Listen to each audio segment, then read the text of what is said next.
জুলাই গণঅভ্যুত্থানের সময় 2024 সালে ডিএমপির উপকমিশনার ইকবাল হোসেন তৎকালীন স্বরাষ্ট্রমন্ত্রীকে ছোট্ট একটা ভিডিও দেখিয়ে বলতেছিলেন যে স্যার, গুলি করি একটা মরে একটা বাকিটি যায় না। তো এই ভিডিওটা সাংঘাতিক ভাইরাল হয়েছিল। তো সেই সময় সেখানে স্বরাষ্ট্রমন্ত্রী ছিলেন, স্বরাষ্ট্র সচিব ছিলেন, পুলিশের আইজি ছিলেন। তো সবার সামনে ঘটনার বর্ণনা করতে যে ইকবাল হোসেন এই কথাগুলি বলেছিলেন। তো সেই পুলিশ অফিসার এখন সংবাদপত্রের মাধ্যমে জানতে পারলাম যে ওনাকে চাকরিচ্যুত করা হয়েছে। তবে প্রতিহিংসামূলক যে করা হয়েছে তা নয়, কারণ 2024-এর অগাস্ট মাস থেকে এই পুলিশ অফিসার পলাতক ছিলেন।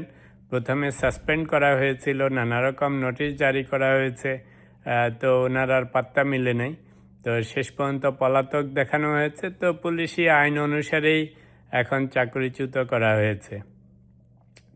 তো এই পুলিশ অফিসারের এই কর্মকাণ্ড থেকে বর্তমান পুলিশ ফোর্সের বর্তমান যারা কাজে জড়িত তাদেরকে বলবো যে সরকারি কাজ সরকারিভাবে করবেন, দলের লেজুর ভিত্তি করার দরকার নেই, সরকারের চামচামি করার দরকার নেই। কারণ সরকার আসবে, সরকার যাবে, আপনাদের কাজ হচ্ছে আইন শৃঙ্খলা রক্ষা করা।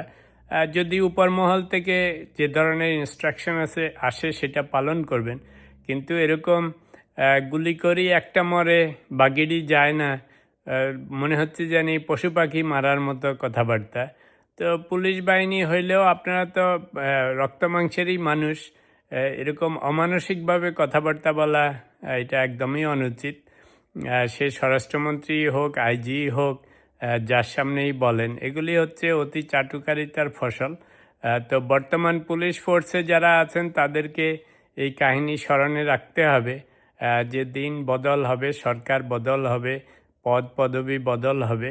যদি আপনি আপনার দায়িত্ব ঠিকঠাক মতো পালন করেন, তাহলে এই যে কোনো সরকার বদলের পরে আপনাকে পালিয়ে থাকতে হবে না, চাকরি থেকে সাসপেন্ড হতে হবে না, চাকরিচ্যুত হতে হবে না। শুধু ঠিকঠাক মতো নিজের দায়িত্ব পালন করেন।